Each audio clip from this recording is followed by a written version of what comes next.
We're eager to talk with you about anything that matters. And we don't for a minute ever want you to think that we don't think that the things that you are living, that the issues that you are contemplating, or the situations that you are standing in are not important, because every single one of them is. But we do want this gathering to be a sort of mental, if you want it to be for you, we can't do it for you, but we can intend it in terms of what we are offering. We would like it to be a sort of mental turning point where you decide you're going to start looking forward to what's coming with more enthusiasm as you detach more and more from anything negative about what is. Because you've been sifting through the data of life and you've been launching these rockets of desire. Whenever you know what you don't want, you for a moment know what you do want, even though it's a vibration you haven't practiced, and even though it's a vibration you cannot sustain. You gave birth to it, and the larger part of you can sustain it and does.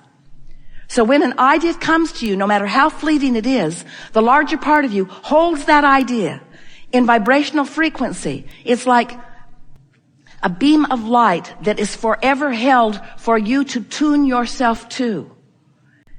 And if you care about the way you feel, then you're more likely to find yourself moving closer and closer to the frequency of it until it will breathe life into you in the same way that the rocket of desire that you launched breathed life into us.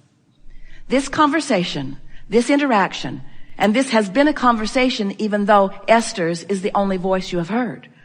In other words, Esther is allowing us to demonstrate our vibrational knowledge through her voice. But you are demonstrating your vibrational knowledge through your thoughts. So we have been having a very valid, real, important conversation. Whether you are among the few hundred sitting in this room, or whether you are among those out in cyberland who are tuning in.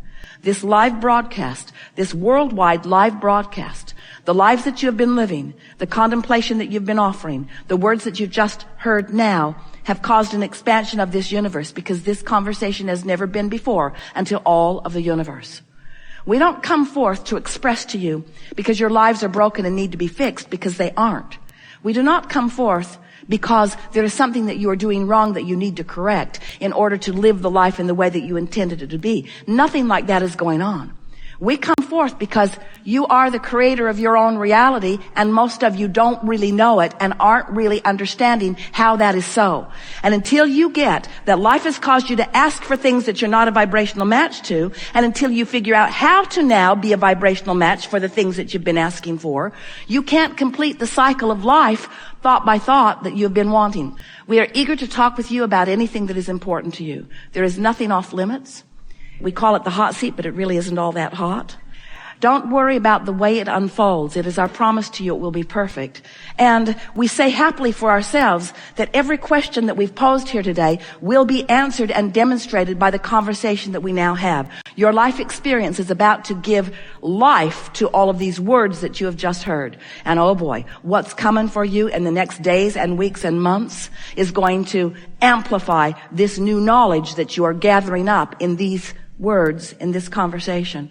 It's going to be a high-flying good next year. So how do you know when you are a vibrational match to what is wanted? You feel great. You have clear mind. You feel enthusiasm. How do you know when you're opposing it? You don't feel so good. When you feel anger, you're not a match. When you feel defensive, you're not a match. When you feel bored, you're not a match. When you feel exhilaration, really a good match.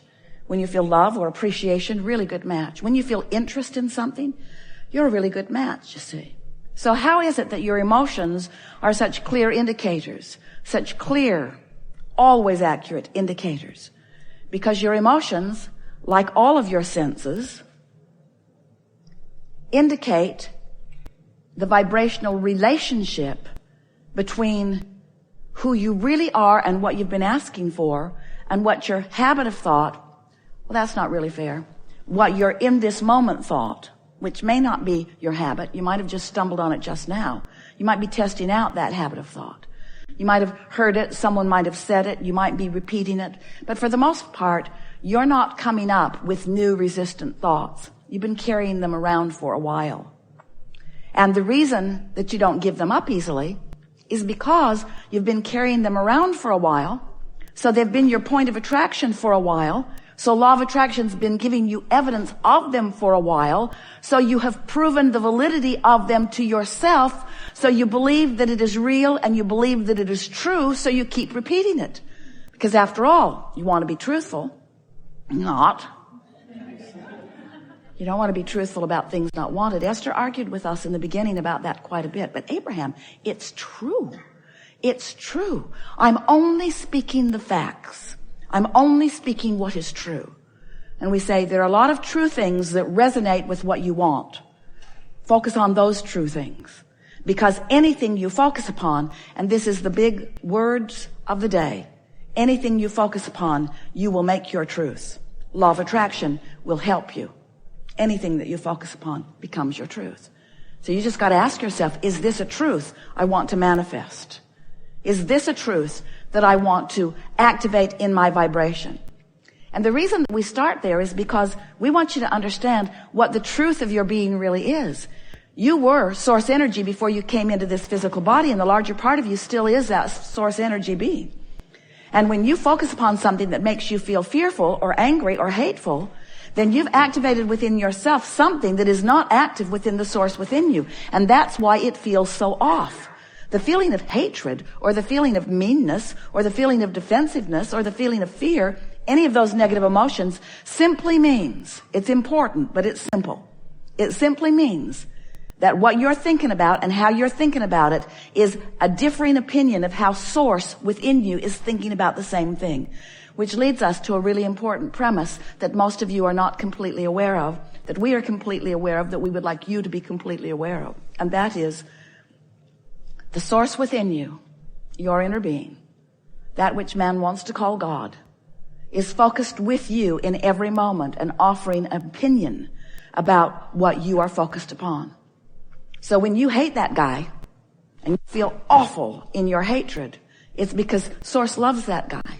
And we know you think source is misguided. If source really knew the details, let me give you more details, source. I would like to tell you specifically why I feel justified in this. I am justified in this because I feel justified in this because I feel justified in this because it is something that I do not want. And I've come to believe that if I push hard enough against unwanted things, that in my pushing against unwanted things, I will obliterate them. And as I obliterate the unwanted things, in their absence, I will be left with something that I want. We want you to know that this is an environment of well-being, and that well-being is available to you at all times, that there is not a moment in time that well-being is not available to you. You just need to relax and allow the well-being that is available in every moment to wash around you, to flow to you and through you, to sustain you, to uplift you, to provide for you. Because well-being is the balance of this universe. And if in any moment you are experiencing something less than well-being, it only means that there's something going on in your thought process, and it didn't start just now, it's been going on. Something going on in your thought process that has you temporarily, and that is really a key word, temporarily pinched off from the clarity that is available to you, from the abundance that is available to you, from the well-being that is available to you. We are eager to talk with you about anything that is important to you. We want you to know there are a few hundred of you gathered here, and we are so appreciative of your willingness to participate with us in this way, because who you are and how you focus, what you mean, what you request, and therefore what you contribute vibrationally is the essence of what's going on in these gatherings. We said to you in the beginning that this is co-creation at its best, and it is.